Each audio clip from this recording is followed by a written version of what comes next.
الله الله الله الله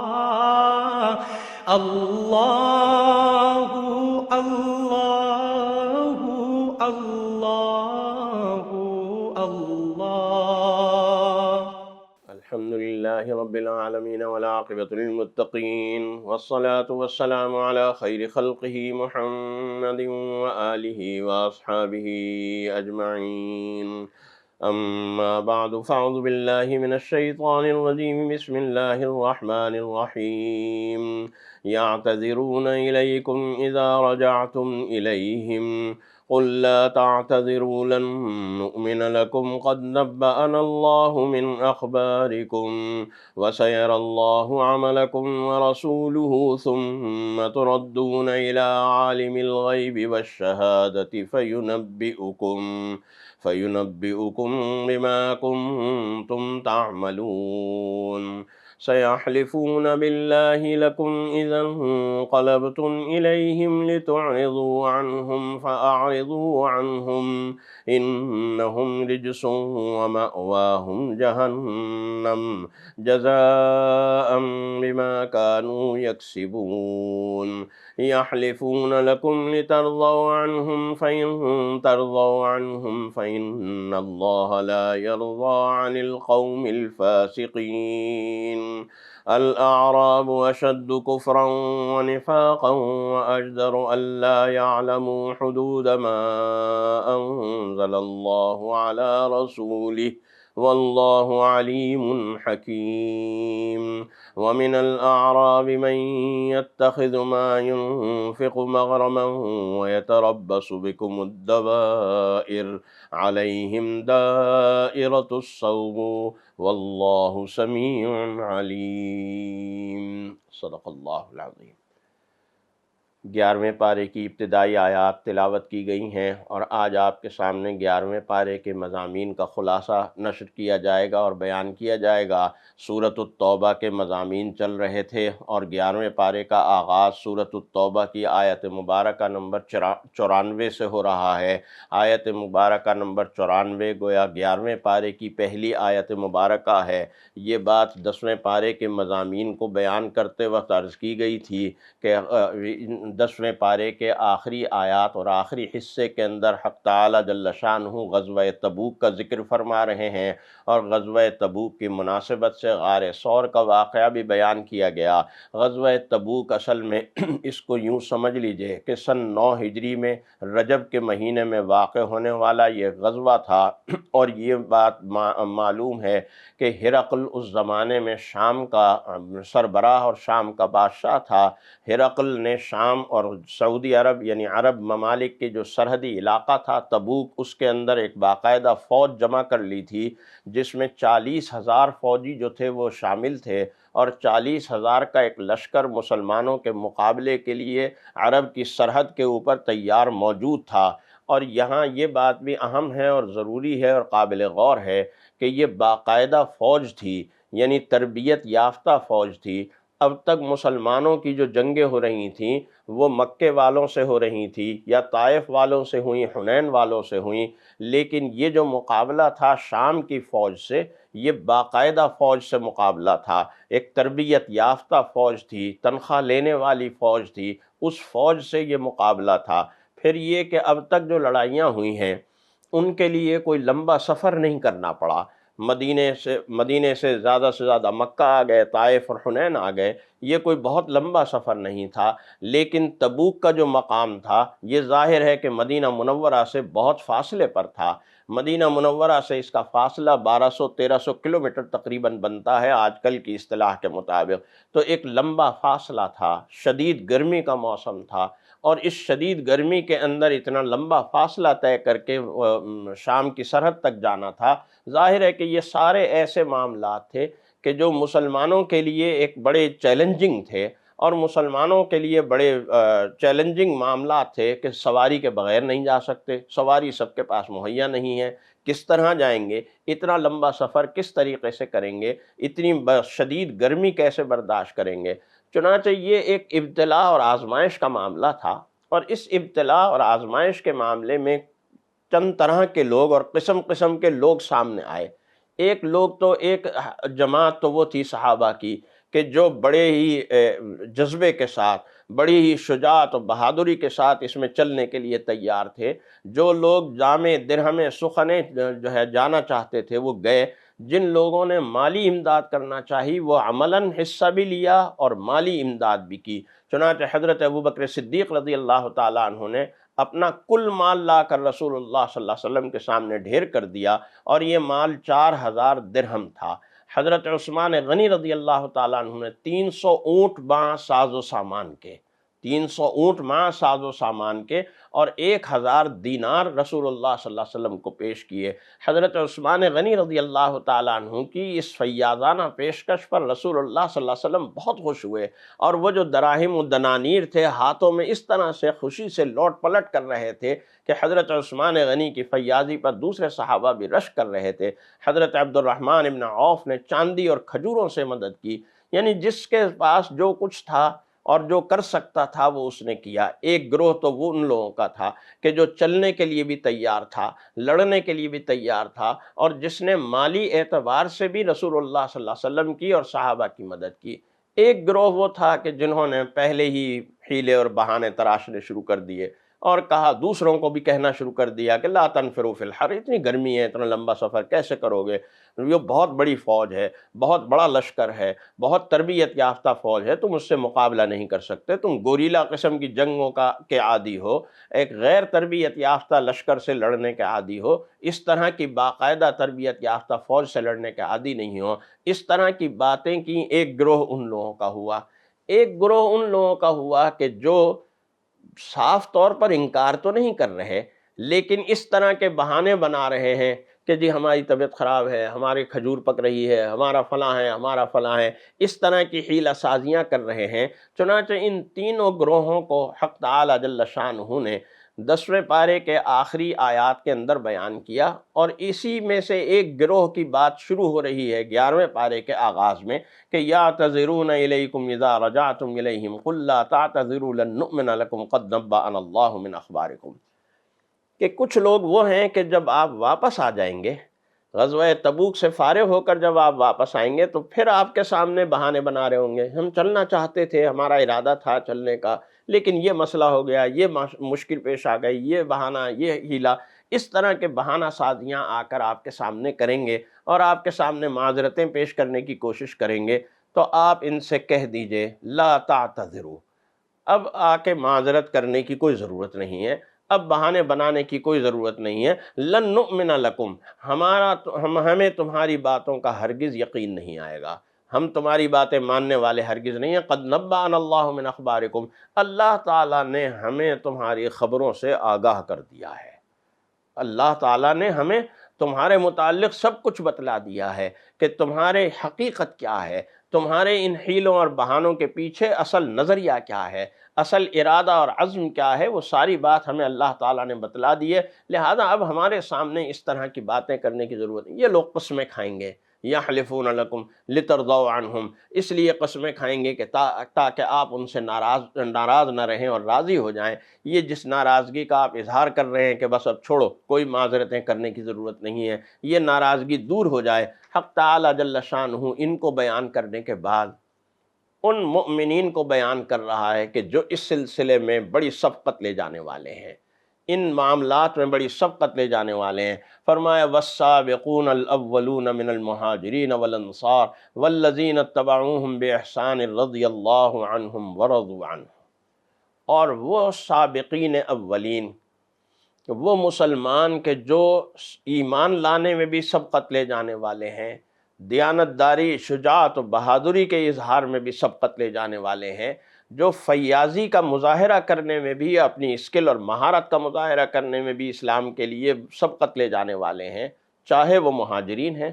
چاہے وہ انصار ہیں۔ والذین اتبعوہم باحسان، یا وہ لوگ ہیں کہ جو ان مہاجرین و انصار کے بعد ان کی پیروی کرتے ہوئے، یعنی تابعین ہیں، صحابہ نہیں ہیں بلکہ تابعین ہیں، بے احسان نیکی کے ساتھ ان کی پیروی کر رہے ہیں۔ قیامت تک آنے والے ایسے لوگ کہ جو ان صحابہ کو فالو کر رہے ہیں، ان صحابہ کے مطابق اپنی زندگی گزار رہے ہیں، جیسے ان صحابہ کی زندگی رضی اللہ عنہم ورضوا عنہ، اللہ ان سے راضی ہو گیا اور وہ اللہ سے راضی ہو گئے۔ یوں نہیں فرمایا جا رہا ہے کہ اللہ ان سے راضی ہو جائے گا، وہ اللہ سے راضی ہو جائیں گے، مستقبل کی بات نہیں ہے۔ رضی اللہ عنہم، ماضی کا صیغہ استعمال کیا، اللہ ان سے راضی ہو گیا ہے اور وہ اللہ سے راضی ہو گئے۔ یہ رضا باہمی کا اعلان ہو رہا ہے کہ پروردگار عالم ان سے راضی، وہ پروردگار عالم سے راضی۔ اب جب پروردگار عالم نے ان سے اپنی رضا کا اعلان کر دیا تو اب امت میں سے کون کسی کی جرت ہے، کس کی جرت ہے کہ جو ان صحابہ کے حوالے سے کوئی غلط نظریہ، کوئی گستاخانہ رائے، کوئی گستاخانہ رویہ رکھے اور کوئی ایسی رائے قائم کرے جس سے ان صحابہ کی شان میں گستاخی، جب اللہ نے بڑی صراحت اور وضاحت کے ساتھ صیغہ ماضی کے ساتھ یہ اعلان کر دیا کہ اللہ ان سے راضی ہو گیا، تو اب میری اور آپ کی مجال نہیں ہونی چاہیے کہ ان صحابہ کے حوالے سے ہمارے ذہن و فکر کے اندر کوئی ادنا سے بھی گستاخی کا ادنا سا بھی امکان پیدا ہو۔ چنانچہ اللہ تعالیٰ نے ان کی رضا اور خوشنودی کو بیان کرتے ہوئے کہا کہ اعد لہم جنات تجری تحتها الانہار خالدین فیہا ابدا، اللہ نے ان کے لیے جنت کے باغات بنائے ہیں جن کے نیچے سے نہریں بہتی ہیں اور وہ ان باغات کے اندر ہمیشہ ہمیشہ رہیں گے، کبھی وہاں سے نکلنے والے اور کبھی ان باغات سے محروم ہونے والے نہیں ہوں گے۔ ذالک الفوز العظیم، یہ ہے عظیم کامیابی، بہت بڑی کامیابی ہے جو انہوں نے حاصل کی ہے، یہ بہت بڑی کامیابی ہے جو ان کو اللہ تعالیٰ نے دی ہے۔ ظاہر ہے جب اللہ نے ان کی کامیابی کا اعلان کر دیا تو اب انسان میں کون ہو سکتا ہے، صف انسانیت کے اندر کون ہو سکتا ہے جو ان کو ناکام قرار دینے کی کوشش کرے۔ خذ من اموالہم صدقۃ تطہرہم وتزکیہم بہا وصلی علیہم ان صلاتک سکن لہم، ان کے اموال سے زکوٰۃ لیجئے اور صدقات لیجئے، ان سے زکوٰۃ لینا ان کے لیے اطمینان کا باعث ہوگا، ان کے لیے سکون کا باعث ہوگا۔ چنانچہ حق تعالیٰ جل شانہ نے ان باتوں کو اہل ایمان کے ایمان، ان کی استقامت کو بیان کرتے ہوئے ادھر منافقین کی سرگرمیوں کا بھی پردہ چاک کیا، اور وہ اس طرح سے چاک کیا کہ صورتحال کچھ اس طرح سے ہے کہ مدینہ منورہ کا ایک قبیلہ تھا خزرج، اس میں ایک شخص تھا ابو عامر نامی، وہ مسلمانوں کے بہت سخت خلاف تھا اور مسلمانوں کے خلاف سازشیں کرتا تھا، اور پھر اسے یہ محسوس ہوا کہ یہاں رہتے ہوئے، مدینہ رہتے ہوئے شاید اس کو سازشیں کرنے کا اور منصوبہ بندی کرنے کا زیادہ بہتر موقع نہیں مل رہا، چنانچہ وہ مدینہ منورہ کی رہائش چھوڑ کر دور کہیں چلا گیا، عیسائیت مذہب اختیار کر لیا، اور عیسائی مذہب اختیار کرنے کے بعد اس نے مدینے سے دور کہیں رہائش اختیار کر لی۔ لیکن مدینے میں رہنے والے منافقین سے اس کا رابطہ مسلسل رہا، اور اس نے ایک بات، یہ پیغام بھجوایا کہ ایسا کرو کہ ایک مسجد بناؤ، ایک مرکز بناؤ،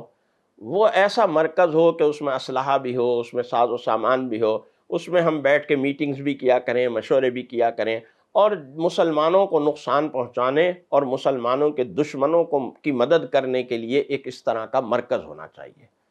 چنانچہ اس کی ان ہدایات پر عمل کرتے ہوئے ان لوگوں نے ایک مسجد بنائی، مسجد قباء کے قریب، اور رسول اللہ صلی اللہ علیہ وسلم کی خدمت میں حاضر ہو کر یہ کہا کہ ہمارے علاقے میں کچھ ایسے ضعیف اور کمزور بوڑھے لوگ ہیں، مسجد قباء ان سے دور پڑتی ہے، اس لیے ہم نے اپنے ہی علاقے میں ایک مسجد بنائی ہے، تو ہماری خواہش یہ ہے کہ آپ کسی وقت وہاں تشریف لے چلیں، ایک نماز وہاں پڑھا دیں۔ یعنی گویا رسول اللہ صلی اللہ علیہ وسلم سے اس مسجد کا افتتاح کرنے کی درخواست کی۔ رسول اللہ صلی اللہ علیہ وسلم نے کہا کہ اس وقت تو میں تبوک کے لیے جا رہا ہوں، واپس آ کر میں انشاءاللہ العزیز تمہاری اس مسجد میں حاضر ہوں گا اور مسجد میں نماز پڑھا کر اس کا افتتاح کروں گا۔ یہ وعدہ کر کے اور یہ بات کہہ کر رسول اللہ صلی اللہ علیہ وسلم تبوک کے لیے تشریف لے گئے۔ جب تبوک سے واپس ہو رہے تھے تو اللہ تعالیٰ نے وحی کے ذریعے سے یہ خبر کر دی کہ جس مسجد کے افتتاح کے لیے یہ لوگ آپ کے پاس آئے تھے وہ اصل میں مسجد نہیں ہے، مسجد تو اللہ کی عبادت کے لیے بنائی جاتی ہے، مسجد تو لوگوں کے اندر ہمدردی اور خیر خواہی کے لیے بنائی جاتی ہے، مسجد تو مسلمانوں کے اندر محبت و اخوت قائم کرنے کے لیے بنائی جاتی ہے، مگر یہ لوگ جو مسجد بنا رہے ہیں یہ ایک سازشوں کا اور مسلمانوں کے خلاف منصوبہ بندی کا ایک مرکز بنا رہے ہیں، وہ مسجد نہیں ہے، لہذا آپ اس مسجد میں نہیں جائیں گے، آپ کو منع کر دیا گیا اور فرما دیا گیا والذین اتخذوا مسجدا ضرارا وکفرا وتفریقا بین المؤمنین وارصادا لمن حارب اللہ ورسولہ من قبل، کہ یہ لوگ جس کو مسجد کہہ رہے ہیں، یہاں جو والذین اتخذوا مسجدا ضرارا کہا، یعنی مسجد بھی کہا اور پھر ضرارا بھی کہا، یعنی تکلیف دینے والی مسجد، تو اس کو مسجد اس اعتبار سے نہیں کہا کہ اللہ تعالیٰ بھی اسے مسجد قرار دے رہا ہے، بلکہ اسے مسجد اس اعتبار سے کہا کہ وہ لوگ جو ارادہ کر رہے ہیں یا ان کے سامنے جو منصوبہ ہے اور جس چیز کو وہ ظاہر کر رہے ہیں وہ یہ کہ ہم نے ایک مسجد بنائی ہے، اور آپ کے سامنے بھی وہ یہی درخواست لے کر آئے ہیں کہ ہم نے ایک مسجد بنائی ہے، اس کا افتتاح فرما دیں، تو اس اعتبار سے اسے یہاں مسجدن کہا گیا، وگرنہ یوں نہیں ہے کہ اللہ تعالیٰ اسے مسجد شمار کر رہا ہے، اس لیے کہ اگر اللہ تعالیٰ اسے مسجد شمار کر رہا ہے تو پھر نبی کریم صلی اللہ علیہ وسلم کو اس میں کھڑے نہ ہونے کی ہدایت نہ دی جاتی، اور نبی کریم صلی اللہ علیہ وسلم اسے منہدم کرنے کی اور اسے جلانے کی کا حکم اور اس کی ہدایت نہ ارشاد فرماتے کہ یہ جو مسجد جس کا یہ مسجد کہہ رہے ہیں وہ مرکز انہوں نے اصل میں اس لیے بنایا ہے کہ اس سے کفر پھیلائیں گے، اس سے مسلمانوں کے درمیان تفریق اور انتشار پھیلائیں گے، اس کے ذریعے سے مسلمانوں کے درمیان دشمنیاں پیدا کریں گے، غلط خبریں اور غلط افواہیں اڑائیں گے، اور ان غلط خبروں اور افواہوں سے مسلمانوں کے اندر ایک بے چینی پیدا کریں گے، بد امنی پیدا کریں گے، فساد پیدا کریں گے، یہ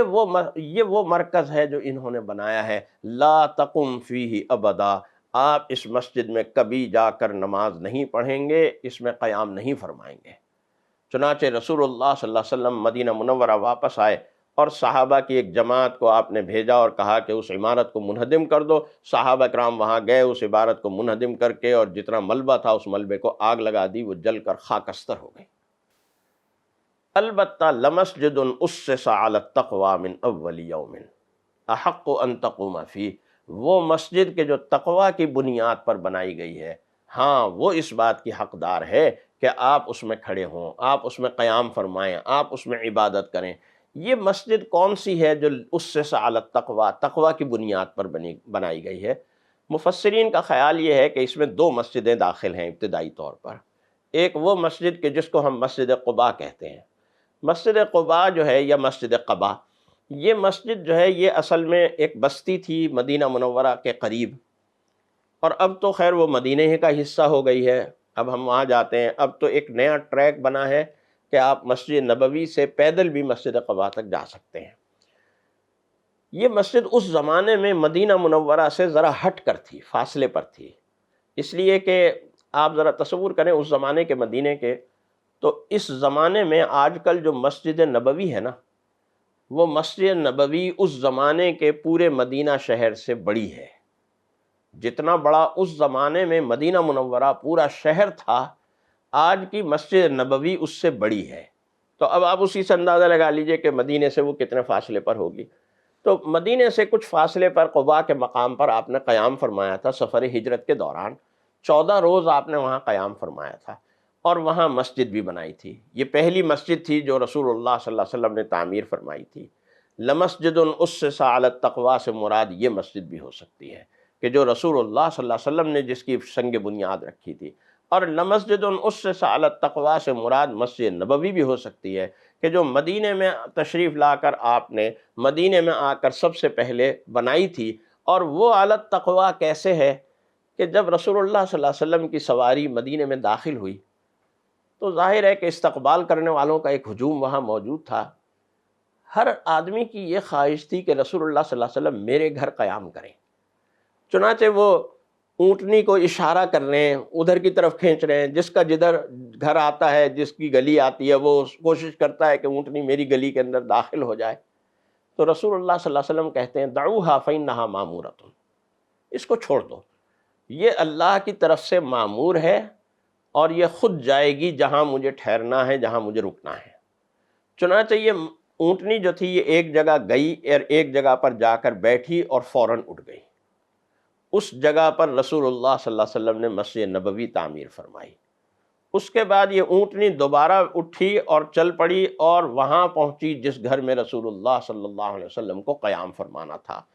تو لمسجد اسس علی التقوی سے مراد مسجد نبوی بھی ہے، اس لیے کہ وہ مسجد اس جگہ پر بنائی گئی ہے کہ جس جگہ پر رسول اللہ صلی اللہ علیہ وسلم کو اللہ کی طرف سے ہدایت دی گئی تھی اس اونٹنی کے ذریعے سے۔ چنانچہ وہ مسجد ہے ایسی واقعی کہ افمن اسس بنیانہ علی تقوی من اللہ ورضوان خیر ام من اسس بنیانہ علی شفا جرف ہار فانہار۔ لہذا قیامت تک یہ اصول بتلا دیا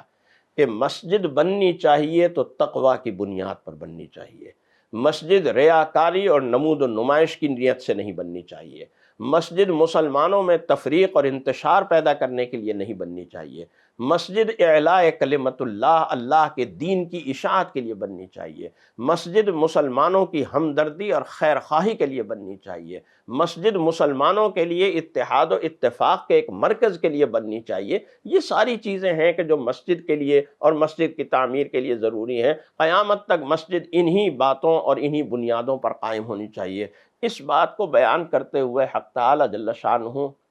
ایک سودے کا اور ایک تجارت کا ذکر کر رہے ہیں کہ دیکھو یہ جو باتیں ہم کہہ رہے ہیں کہ بھئی جان بھی خرچ کر دو، مال بھی خرچ کر دو اللہ کے راہ میں، کیوں کہہ رہے ہیں؟ اس لیے کہہ رہے ہیں کہ ان اللہ اشتری من المؤمنین انفسہم واموالہم بان لہم الجنہ۔ سبحان اللہ، کیا عجیب تجارت ہے جو اللہ تعالیٰ نے ہمارے ساتھ فرمائی ہے، اور وہ یہ تجارت فرمائی ہے کہ ان اللہ اشتری من المؤمنین انفسہم واموالہم، اللہ تعالیٰ نے اہل ایمان سے ان کی جانیں اور ان کے مال خرید لیے ہیں۔ اللہ نے خرید لیے ہیں۔ آپ سوچیں، ہم اپنی کوئی چیز اگر بیچنا چاہتے ہیں، کوئی بڑا آدمی خرید لے، ہم کہتے ہیں صاحب ہماری گاڑی فلاں آدمی نے خریدی ہے، یعنی اس کا مطلب ہے کہ ہماری گاڑی اس فلاں آدمی کی شان کے مطابق تھی۔ تو آپ سوچیں کہ اللہ تعالیٰ احکم الحاکمین ہمیں یہ کہہ رہا ہے کہ اس نے ہماری جان خرید لی ہے، یعنی ہماری جان کو اللہ نے اس قابل سمجھا ہے، اس لائق سمجھا ہے کہ میں اسے خریدوں، اللہ کی ذات اور اللہ کی ہستی اس کی خریدار بنے، اور ہمارے مال کو اللہ نے اس قابل اور اس لائق سمجھائی۔ کتنی بڑی سعادت ہے، یہ کتنا بڑا رتبہ ہے اور کتنا بڑا مقام ہے۔ انسان حیران رہ جاتا ہے، پریشان ہو جاتا ہے کہ یہ کیا مقام اور کیا رتبہ اللہ نے دیا ہے۔ اچھا، اب جب اللہ نے خرید لی ایک چیز، دیکھیں نا، ہم ایک چیز خریدتے ہیں تو اس کا مطلب کیا ہوتا ہے کہ ہم اس کے مالک ہو گئے نا، ہم اسے جیسے چاہیں استعمال کر لیں۔ آپ نے گاڑی خریدی ہے تو اب اس کا مطلب کیا ہے، آپ اس گاڑی کے مالک ہو گئے ہیں۔ اب وہ بندہ جس نے آپ کو گاڑی بیچی ہے وہ مالک نہیں ہے، آپ اس کے مالک ہیں۔ کیوں؟ اس لیے کہ آپ نے خریدا ہے اسے اور اس کی قیمت ادا کی ہے۔ اب آپ اسے جہاں چاہے جیسے چاہے استعمال کریں، آپ اسے شہر میں چلائیں، آپ اسے شہر سے باہر لے جائیں، آپ اسے ذاتی استعمال کے طور پر استعمال کریں یا اس کا کاروبار کریں، اس کو کرائے پر چلائیں، اس کی اسکول وین بنا لیں، جو جی چاہے کریں، آپ کی ملکیت ہے، آپ اس کے مالک ہیں۔ اسی طرح جب اللہ نے ہماری جان خرید لی ہے اور اللہ نے اس کی ایک قیمت دی ہے، وہ قیمت بھی یہاں بتائی ہے، تو اس کا مطلب ہے اب ہماری جان و مال کا اصل مالک تو اللہ تعالیٰ ہے۔ یہ اور بات ہے کہ اللہ تعالیٰ نے خریدنے کے باوجود ہمارا جو تصرف ہے وہ برقرار رکھا ہے۔ آپ جب گاڑی خریدتے ہیں تو فوراً اسے اپنے گھر لے آتے ہیں اور مالک سے کہتے ہیں اب اس کی طرف دیکھنا بھی مت۔ لیکن اللہ نے، دیکھیے اللہ کی کتنی بڑی عنایت، کتنا بڑا کرم ہے کہ اگرچہ اللہ نے ہماری جان، ہمارا مال خرید لیا، اس کی قیمت دے دی، لیکن پھر بھی ہمیں اپنے اموال اور اپنی جانوں پر تصرف کی اجازت دے دی ہے۔ حالانکہ اگر اللہ چاہے تو اب جو جی چاہے ہمارے اوپر تصرف کرے۔ جب اللہ نے خرید لیا تو اس کا مطلب ہے اللہ کا ہو گیا، یہ میری جان بھی اللہ کی ہو گئی، میرا مال بھی اللہ کا ہو گیا۔ اور قیمت کیا دی ہے؟ بِأَنَّ لَهُمُ الْجَنَّةَ، جنت دے دی ہے، یہ قیمت ہے۔ اور یہ قیمت دیکھیں، آپ اپنی جان کو دیکھیں، اپنی ذات کو اور اپنی ہستی کو دیکھیں، اس کی حیثیت دیکھیں، اس کی صلاحیتوں تو دیکھیں۔ جو بھی صلاحیت ہے محدود ہے، جو بھی مہارت ہے محدود ہے، مال ہے، دولت ہے تو وہ بھی محدود ہے، لیکن اللہ نے جو قیمت دی ہے اس کی کوئی حد و انتہا نہیں ہے، آپ اس کو گن نہیں سکتے، آپ جنت کی نعمتوں کو شمار نہیں کر سکتے۔ بِأَنَّ لَهُمُ الْجَنَّةَ، اب اس کی وجہ سے اللہ تعالیٰ حکم کیا دیتا ہے؟ حکم یہ دیتا ہے کہ یقاتلون فی سبیل اللہ، اللہ کی راہ میں اب جہاد و قتال کرنا ہے، اور اس جہاد و قتال میں یہ بھی ہو سکتا ہے کہ تم مارے جاؤ، اور یہ بھی ہو سکتا ہے کہ تم غازی ہو کر واپس آ جاؤ۔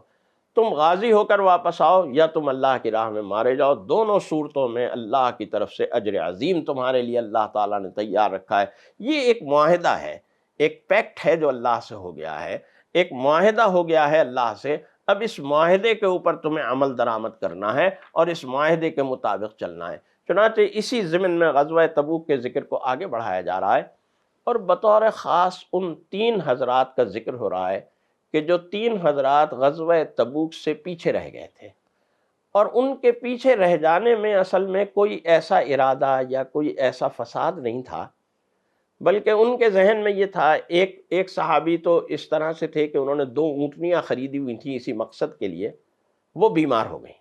وہ اسی انتظار میں رہے کہ یہ ٹھیک ہو جائیں تو میں فوراً چل پڑوں گا، اور پیچھے رسول اللہ صلی اللہ علیہ وسلم کوئی لمبا سفر تھا، انہوں نے کہا میں تیز رفتاری سے، ظاہر ہے اتنا بڑا لشکر چل رہا ہے وہ تو سست رفتاری سے چلے گا، میں تیز رفتاری سے چل کر اس کو پکڑ لوں گا۔ 2 جو صحابہ تھے ان کی کھجوریں پکنے کا وقت ہو رہا تھا اور کھجوریں اترنے کا، انہوں نے یہ سوچا کہ یہ کھجوریں اتر جائیں تو پھر ہم تیز رفتار سواری کے اوپر پیچھے سے جا کر رسول اللہ صلی اللہ علیہ وسلم کو آج نکلتے ہیں، کل نکلتے ہیں۔ ان 3 حضرات میں حضرت کعب ابن مالک رضی اللہ تعالیٰ عنہ، بلال ابن امیہ اور مرارہ ابن ربیع، یہ 3 صحابہ تھے۔ آج اور کل اسی میں رہے تو رسول اللہ صلی اللہ علیہ وسلم کی واپسی کی اطلاع آ گئی کہ رسول اللہ صلی اللہ علیہ وسلم واپس تشریف لا رہے ہیں۔ رسول اللہ صلی اللہ علیہ وسلم نے واپس آ کر یہ اعلان کر دیا کہ ان 3 حضرات سے کوئی بات چیت نہیں کرے گا، کوئی ملاقات، سوشل بائیکاٹ ہو جائے گا ان لوگوں کا۔ اب یہ لوگ، یہ تینوں حضرات جو ہیں، یعنی اس سوشل بائیکاٹ کے حکم پر ایسا عمل ہوا ہے کہ یہ تینوں حضرات، حضرت کعب بن مالک رضی اللہ تعالیٰ عنہ، بخاری شریف میں وہ روایت نقل کی ہے، بڑی تفصیل سے اس ساری کیفیت کو بیان کر رہے ہیں، اور بڑے عجیب و غریب الفاظ ہیں اس روایت کے، اس حدیث کے اگر آپ پڑھیں، بڑی لمبی حدیث ہے کہ میں ان گلیوں میں، مدینے کی ان گلیوں میں جہاں میں پیدا ہوا تھا، جہاں میرا بچپن گزرا تھا، جہاں میری نوجوانی گزری تھی، آج وہ گلیاں میرے لیے بالکل اجنبی تھیں۔ آج وہ لوگ کہ جن کے درمیان میں پیدائش سے لے کر آج تک کی زندگی گزار رہا تھا، میرے لیے وہ اجنبی ہو گئے تھے۔ بلال ابن امیہ کہتے ہیں کہ میرے لیے میرے اپنے گھر والے اجنبی ہو گئے تھے، مجھے ایک کمرے میں بند کر دیا، بیوی آتی تھی، کھانے کا وقت ہوا، کھانا رکھا خاموشی سے اور واپس چلی گئی۔ یہ رسول اللہ صلی اللہ علیہ وسلم کی ہدایت پر عمل تھا جو صحابہ کرام رضوان اللہ عنہم اجمعین نے کیا اور کر کے دکھایا۔ ایسی مثال ہے کہ شاید اس کی دوسری مثال اور دوسری نظیر پیش کرنے سے آپ قاصر ہیں۔ چنانچہ کچھ عرصے کے بعد ان کی توبہ کا اعلان ہوا تو یہ خوشی سے اور بڑے مسرت کے ساتھ ایک دوسرے سے ملے، رسول اللہ صلی اللہ علیہ وسلم کی خدمت میں حاضر ہوئے اور اپنے اس توبہ کے اعلان پر رسول اللہ صلی اللہ علیہ وسلم کا اور اللہ کا شکر ادا کیا۔ چنانچہ یہ بات فرمائی جاتی ہے، اور اس کو فرمانے کے ساتھ ساتھ اللہ تعالیٰ کہتا ہے کہ دیکھو یا ایھا الذین آمنوا اتقوا اللہ وکونوا مع الصادقین، اے ایمان والو اللہ کا تقوی اختیار کرو اور ہمیشہ اپنا جو وزن ہے وہ سچے لوگوں کے پلڑے میں ڈالو، سچے لوگوں کی صحبت اختیار کرو، جھوٹے لوگوں کی، منافقین کی صحبت سے بچو، جھوٹ بولنے والوں کی صحبت سے بچو، اس لیے کہ یہ جو صداقت اور سچائی ہے یہ انسان کی ایسی صفت ہے کہ جو انسان کی ساری زندگی کا رخ متعین کر دیتی ہے۔ ایک سچا انسان اپنی عبادت میں بھی سچا ہوتا ہے، اپنے معاملات میں بھی سچا ہوتا ہے، اپنے قول میں بھی سچا ہوتا ہے، اپنے وعدوں کا بھی پکا ہوتا ہے، اور اس کی ساری زندگی ایک صداقت اور سچائی کا نمونہ اور پیکر ہوتی ہے۔ ایسے سچے لوگوں کے ساتھ رہنا، جھوٹے لوگوں کی صحبت میں اور جھوٹے لوگوں کی کمپنی میں نہ رہنا، اور اس کے ساتھ ہی وہ بات جو آپ کو یاد ہوگا میں عرض کر رہا تھا کہ ایک اعتدال اور توازن سکھایا جا رہا ہے کہ ایک جانب تو یہ فرمایا گیا کہ اللہ نے تمہاری جان اور تمہارے مال خرید لیے ہیں، اور اس لیے خرید لیے ہیں کہ تمہیں جنت دے دی ہے، اب تم اللہ کی راہ میں جہاد و قتال کرو، لیکن ساتھ ہی ساتھ یہ بھی واضح کر دیا گیا کہ یوں نہیں ہے کہ سارے کے سارے لوگ ہر وقت جہاد و قتال ہی میں مصروف رہیں، نہیں، کچھ ایسے علماء بھی ہونے چاہیے کہ جو امت مسلمہ کی علمی تربیت کرنے والے ہوں، ذہنی اور فکری تربیت کرنے والے ہوں۔ چنانچہ اس بات کی طرف متوجہ کرتے ہوئے ارشاد فرمایا فَلَوْلَا نَفَرَ مِن كُلِّ فِرْقَةٍ مِّنْهُمْ طَائِفَةٌ لِيَتَفَقَّهُوا فِي الدِّينِ وَلِيُنذِرُوا قَوْمَهُمْ إِذَا رَجَعُوا إِلَيْهِمْ لَعَلَّهُمْ يَحْذَرُونَ، کہ ایک جماعت ایسی بھی ہونی چاہیے جو دین میں غور و فکر کرے، لیتفقہوا فی الدین، دین میں غور و فکر۔ رسول اللہ صلی اللہ علیہ وسلم فرماتے ہیں کہ من یرید اللہ بہ خیرا یفقہہ فی الدین، اللہ تعالیٰ جس سے خیر کا ارادہ فرماتے ہیں اسے دین کی سمجھ بوجھ عطا فرما دیتے ہیں۔ تو ایک جماعت ایسی ہونی چاہیے کہ جو دین کا صحیح سمجھ اور اس کی صحیح فہم رکھتی ہو، اور وہ صحیح سمجھ اور صحیح فہم لوگوں کو پڑھائے، لوگوں کو سکھلائے کہ قرآن کریم سے، کتاب اللہ سے مسائل کیسے مستنبط کیے جائیں، کیسے نکالا جائے، سنت رسول صلی اللہ علیہ وسلم سے کیسے مسائل کا استخراج اور استنباط کیا جائے۔ ایک جماعت ایسی بھی ہونی چاہیے، یوں نہ ہو کہ سارے کے سارے لوگ جو ہیں وہ لڑائیوں ہی کے اندر مصروف ہو جائیں۔ اور اس بات کو بیان کرتے ہوئے رسول اللہ صلی اللہ علیہ وسلم کے مقام کو بیان کیا گیا، اور اس مقام کو بیان کرتے ہوئے اللہ کی تسبیح، حمد و ثنا اور اللہ پر توکل کے مضمون پر سورۃ التوبہ کے مضامین مکمل ہوتے ہیں۔ وہ خصوصیت رسول اللہ صلی اللہ علیہ وسلم کی اہل ایمان کے حوالے سے کیا بتلائی؟ فرمایا لَقَدْ جَاءَكُمْ رَسُولٌ مِّنْ أَنفُسِكُمْ عَزِيزٌ عَلَيْهِ مَا عَنِتُّمْ حَرِيصٌ عَلَيْكُمْ بِالْمُؤْمِنِينَ رَؤُوفٌ رَحِيمٌ۔ سبحان اللہ، عجیب خصائص بیان کیے رسول اللہ صلی اللہ علیہ وسلم کے۔ فرمایا دیکھو تمہارے اندر اللہ کا ایک رسول آیا ہے، من انفسکم، جو تمہارے میں سے ہی ہے، تمہارے ہی معاشرے کا ایک فرد ہے، تمہارے ہی جیسا ایک انسان ہے، جیسے تم انسان ہو ایسے ہی وہ بھی ایک اللہ کا بندہ ہے، اللہ تعالیٰ نے اسے پیدا کیا، اللہ نے اسے بنایا۔ عزیز علیہ ما عنتم، اسے تمہاری ادنا سی تکلیف بھی بہت گراں گزرتی ہے، کوئی بہت چھوٹی سی تکلیف بھی اگر تمہیں پہنچتی ہے تو وہ بہت پریشان ہو جاتا ہے، وہ بہت تکلیف میں آ جاتا ہے۔ حریص علیکم بالمؤمنین رؤوف رحیم، تمہارے خیر کے لیے بہت متمنی ہے، بے انتہا متمنی ہے، اتنا متمنی ہے کہ اسے متمنی نہیں حریص کہا جا رہا ہے، لالچی کہا جا رہا ہے۔ حالانکہ لالچی ہونا یہ کوئی اچھی صفت ہمارے یہاں شمار نہیں ہوتی، لیکن وہ اتنا شوق ہے اسے اس بات کا، اتنی شدید قسم کی تمنا ہے اس کے دل میں تمہاری خیر اور بھلائی کی، کہ اس کے لیے حریص کا لفظ استعمال کیا گیا، اور اہل ایمان کے لیے بڑا مہربان ہے، بڑا رحیم ہے۔ اہل ایمان کے حوالے سے اس کی رافت اور رحمت کی کوئی حد و انتہا نہیں ہے، لہٰذا اس نبی کا دامن تھام لینا۔ اور اگر فَإِن تَوَلَّوْا فَقُلْ حَسْبِيَ اللَّهُ لَا إِلَٰهَ إِلَّا هُوَ عَلَيْهِ تَوَكَّلْتُ وَهُوَ رَبُّ الْعَرْشِ الْعَظِيمِ، اگر تم اللہ کے اس نبی سے جو تمہارا اتنا ہمدرد اور خیر خواہ ہے،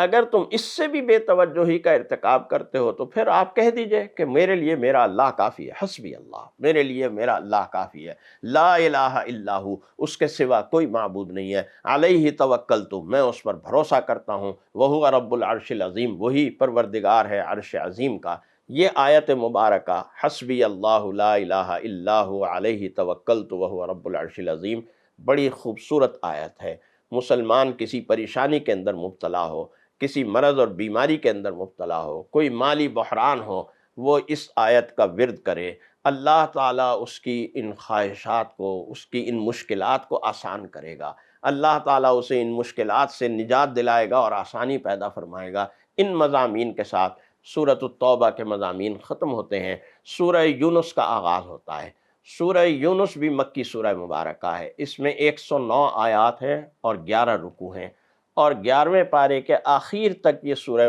مبارکہ چلتی ہے۔ 11ویں پارے کے بالکل آخر میں اگلی سورہ مبارکہ شروع ہوتی ہے۔ اللہ تعالیٰ نے ابتدا میں اپنی خالقیت کے کچھ مظاہر کو ذکر کیا،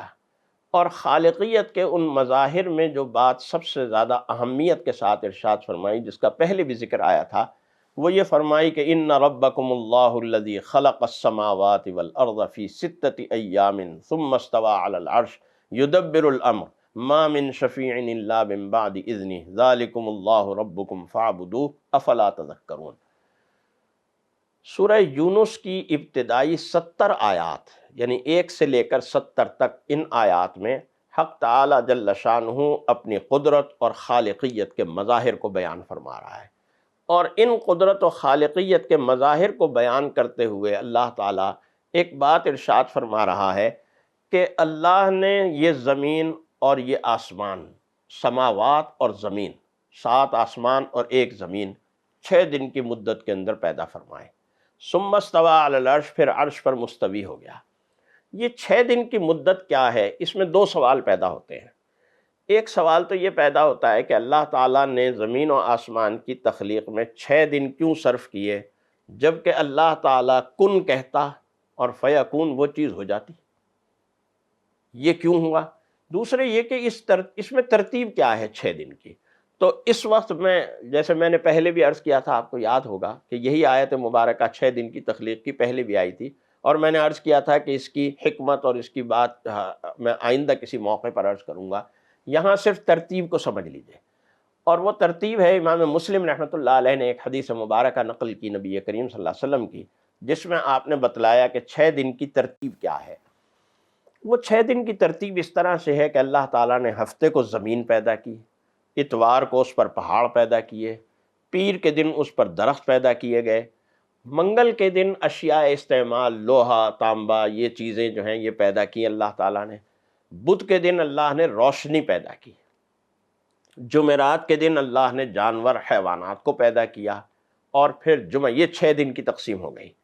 اس 6 دن کی تقسیم میں یعنی انسانوں کے علاوہ باقی تمام مخلوقات اللہ تعالیٰ نے پیدا کر دیں، ہفتے سے شروع کر کے اور جمعرات تک آ گئے۔ جمعہ کے دن اللہ تعالیٰ نے ما بین الساعۃ العصر والمغرب، عصر اور مغرب کی درمیان کی گھڑیوں میں اللہ تعالیٰ نے حضرت انسان کو تخلیق کیا۔ یہ تو ترتیب ہے، اور اس ترتیب سے جو بات سمجھ میں آتی ہے وہ کیا سمجھ میں آتی ہے کہ انسان کو اللہ تعالیٰ نے سب سے آخر میں بنایا۔ 6 دن میں زمین بھی بن گئی، زمین کے تمام مظاہر اور زمین کی تمام تخلیقات بھی بن گئی، اور 6 دن میں اللہ تعالیٰ نے آسمان اور آسمانی دنیا کا سارا نظام، چاند، سورج، ستارے، یہ ساری چیزیں بھی بنا دیں۔ اور 7ویں دن اللہ تعالیٰ نے حضرت انسان کو بنایا، اس لیے کہ یہ ساری چیزیں انسان کے لیے بنائی تھیں اللہ تعالیٰ نے۔ اور یہ بات اللہ تعالیٰ ایک مقام پر نہیں، کئی مقامات پر فرما چکا ہے۔ اس قرآن کریم میں انشاءاللہ موقع پر آئے گی بات کہ سخر لکم ما فی السماوات و ما فی الارض، زمین و آسمان میں جو کچھ ہے ہم نے تمہارے لیے تو بنایا ہے۔ تو اصل میں ان ساری چیزوں کا مقصد انسان کی خدمت کرنا ہے، اور انسان کا مقصد اللہ کی عبادت کرنا ہے۔ اللہ تعالیٰ نے اس دنیا کو انسان کے لیے بنایا ہے، انسان کو دنیا کے لیے نہیں بنایا۔ تو اللہ تعالیٰ فرماتا ہے کہ 6 دن کی مدت کے اندر اللہ نے، اس کے بعد اللہ تعالیٰ عرش پر مستوی ہو گیا۔ مستوی ہونے کا مطلب کیا ہے؟ استوا اصل میں برابری کو کہتے ہیں۔ مستوی ہونے کے معنی یہ ہے کہ بیٹھ گیا، اس کے اوپر متمکن ہو گیا۔ اللہ کے عرش پر بیٹھنے کا مطلب کیا ہے؟ یہ متشابہات میں سے ہے، اور اس کا حکم وہی ہے جو سورہ آل عمران میں ہم پڑھ چکے ہیں کہ وَأَمَّا الَّذِينَ فِي قُلُوبِهِمْ زَيْغٌ فَيَتَّبِعُونَ مَا تَشَابَهَ، جن کے دل میں کھوٹ ہوتا ہے وہ ان چیزوں کے پیچھے بھاگتے ہیں اور ان میں تحقیق کرنے کی کوشش کرتے ہیں۔ ان کے حوالے سے ہمارا عقیدہ، ہمارا ایمان وہی ہے جو میں حروف مقطعات میں بھی عرض کر چکا ہوں کہ اس حقیقت پر ہمارا ایمان ہے، اللہ کا عرش پر مستوی ہونا، اس کی حقیقت پر ہمارا ایمان ہے، ایسا ہوا ہے۔ کیفیت کیا ہے؟ ہمیں کیفیت معلوم نہیں ہے، اور اس کیفیت کے بارے میں سوال کرنا، اس کیفیت کے بارے میں پوچھنا یا تحقیق کرنا، اس کو علماء متکلمین اور علماء عقائد بدعت قرار دیتے ہیں کہ اس کی کیفیت اور تفصیلات انسان کو نہیں پوچھنی چاہیے، اور نہ ہی اس کے حوالے سے کوئی تحقیق کرنی یا کوئی جستجو کرنے کی ضرورت ہے۔ چنانچہ حق تعالیٰ جل شانہ اپنی قدرت و الوہیت کے اور خالقیت کے مضامین کو ذکر کرتے ہوئے ارشاد فرماتا ہے کہ اِنَّهُ يَبْدَأُ الْخَلْقَ ثُمَّ يُعِيدُهُ لِيَجْزِيَ الَّذِينَ آمَنُوا وَعَمِلُوا الصَّالِحَاتِ بِالْقِسْطِ۔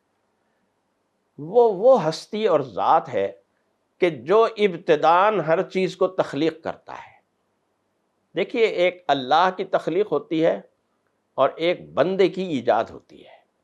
بندہ بھی ایک چیز کو ایجاد کرتا ہے، بندہ کوئی چیز تخلیق نہیں کرتا، بلکہ پہلے سے مخلوق اور پہلے سے موجود چیزوں کو جوڑ جاڑ کر ایک نئی چیز بناتا ہے۔ لیکن اللہ تعالیٰ پہلے سے غیر موجود چیز کو تخلیق فرماتا ہے۔ اللہ تعالیٰ نے مٹی بنائی، پہلے مٹی موجود نہیں تھی، یوں نہیں ہوا کہ کچھ 5-6 چیزیں پہلے سے موجود تھی، انہیں جوڑ جاڑ کر اللہ نے مٹی بنا دیا، ایسا نہیں ہے۔ مٹی جو بنائی اللہ نے یا زمین جو بنائی اللہ نے، تو اللہ تعالیٰ نے سب سے پہلے زمین بنائی، اس زمین سے پہلے اس کے کوئی انگریڈینٹس موجود نہیں تھے، وہ انگریڈینٹس بھی اللہ نے بنائے اور ان کو جوڑ کر اللہ نے زمین بنائی۔ اللہ نے مٹی بنائی تو اللہ تعالیٰ نے یوں نہیں تھا کہ اس کے انگریڈینٹس پہلے موجود تھے۔ ہم جو چیزیں بناتے ہیں، کھانا پکاتے ہیں، تو کھانا پکانے کا مطلب یہ نہیں ہے کہ ہم کوئی چیز نئی تخلیق کرتے ہیں، کچھ چیزیں وہ پہلے سے موجود ہیں، کچھ انگریڈینٹس پہلے سے موجود ہیں، ان کو استعمال کرنے کی، ان کو ملانے کی کچھ ترکیبیں ہمیں بتلائی جاتی ہیں، ہمارے ماہرین ہیں، ہمارے پکانے کے ماہرین شیف ہیں، وہ ہمیں بتلاتے ہیں بھئی اتنا نمک، اتنی مرچ، اتنا فلاں، اتنا فلاں، اتنا فلاں ڈالو، ہم وہ پکاتے ہیں، بڑا لذیذ کھانا تیار ہوتا ہے۔ تو اب وہ جو لذیذ کھانا تیار ہوتا ہے وہ ہماری تخلیق نہیں ہے، ہماری ایجاد ہے۔ تو اللہ کی تخلیق ہوتی ہے، بندے کی ایجاد ہوتی ہے۔ اللہ تعالیٰ نے جو تخلیقات کی ہیں وہ اس طرح کی ہیں کہ بندہ ان کا مقابلہ کرنے سے قاصر ہے، بندہ ان کا مقابلہ نہیں کر سکتا۔ لہذا اللہ تعالیٰ نے یہ تخلیقات اس لیے کی ہیں کہ تاکہ تم اللہ کے لیے نیک اعمال کرو، وَعَمِلُوا آمَنُوا، ایمان لاؤ، وَعَمِلُوا الصالحات، اور نیک کام کرو۔ اور یہ جو نیک کام ہے یہ بالقسط، عدل و انصاف کے ساتھ ہونا چاہیے۔ آپ کو یاد ہوگا سورۃ النساء میں نے ایک بات عرض کی تھی،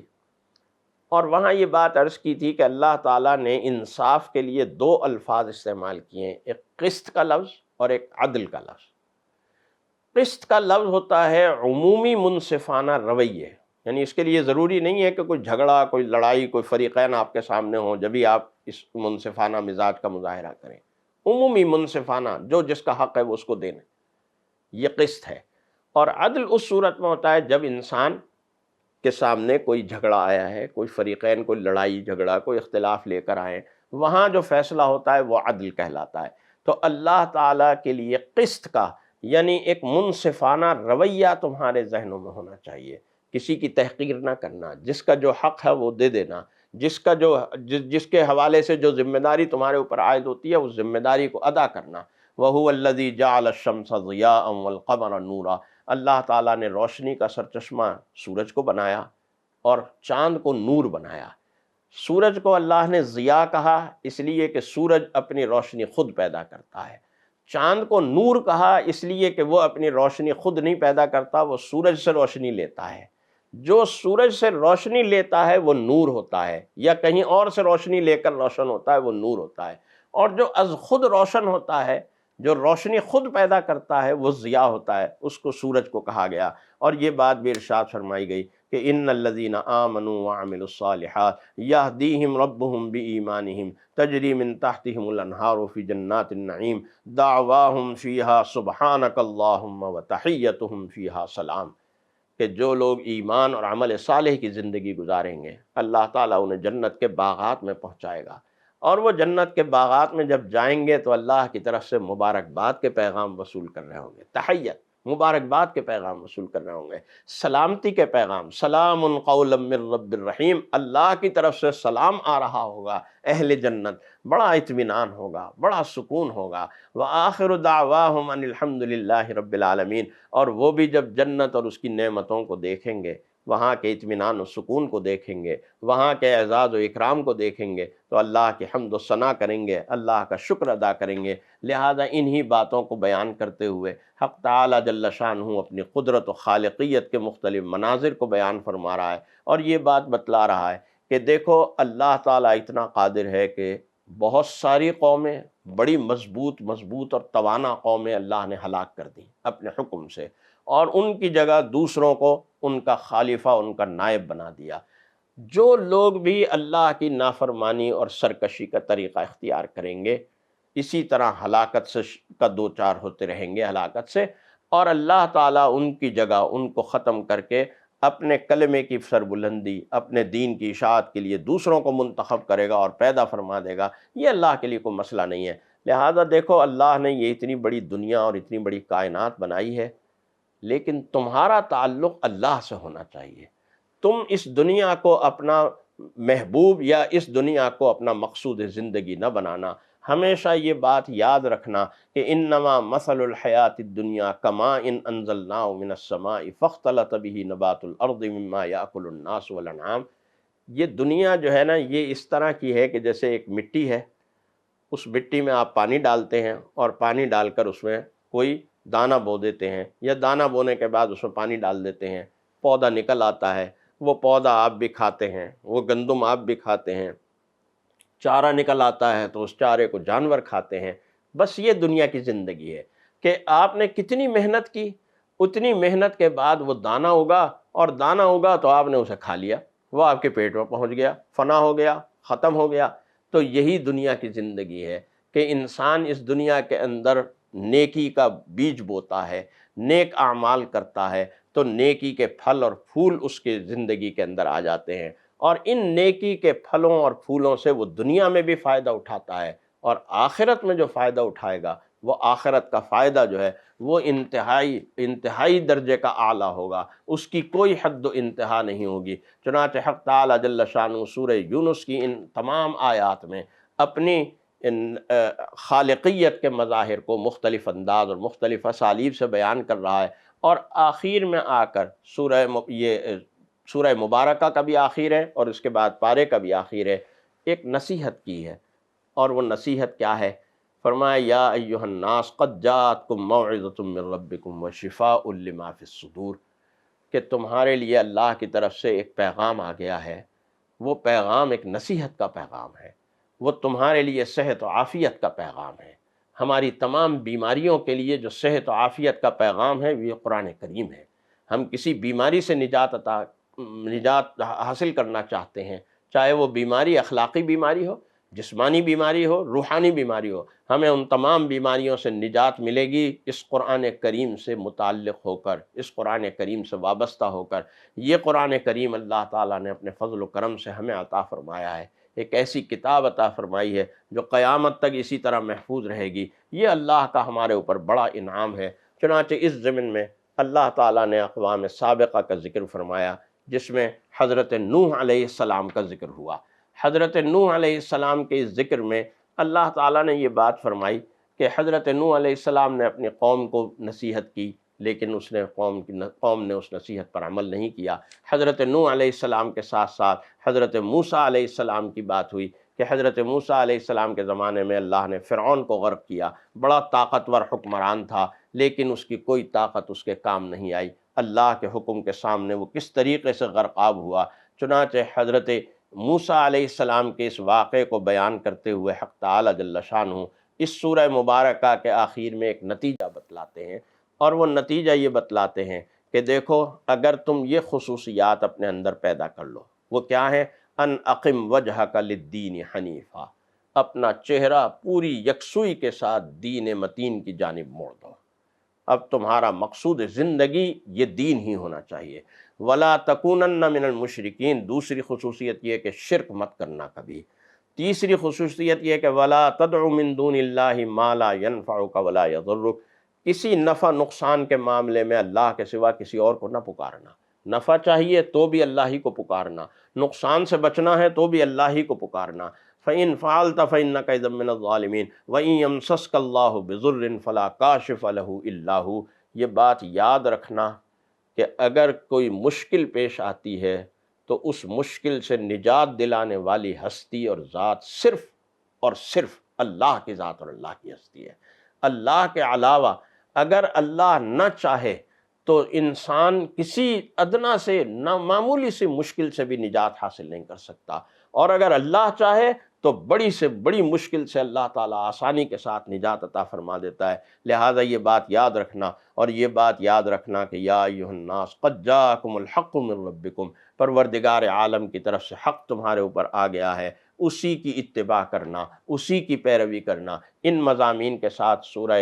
یونس کے مضامین ختم ہوتے ہیں۔ سورہ ہود کا آغاز ہوتا ہے 11ویں پارے کے بالکل آخر میں، اور آپ یوں سمجھ لیجئے کہ صرف چند آیات یعنی 5 آیات ہیں جو 11ویں پارے میں ہیں، بقیہ آیات جو ہیں 6 پارے سے 12ویں پارے کا آغاز ہو جاتا ہے۔ تو سورہ ہود کی تفصیلی مضامین جو ہیں انشاءاللہ العزیز 12ویں پارے کے مضامین کے ضمن میں آپ کے سامنے آئیں گی۔ حق تعالی جل شانہ ہمیں ان باتوں کو سمجھنے اور ان پر عمل کرنے کی ہمت اور توفیق نصیب فرمائے، آمین۔ وآخر دعوانا الحمدللہ رب العالمین۔ اللہ اللہ اللہ اللہ اللہ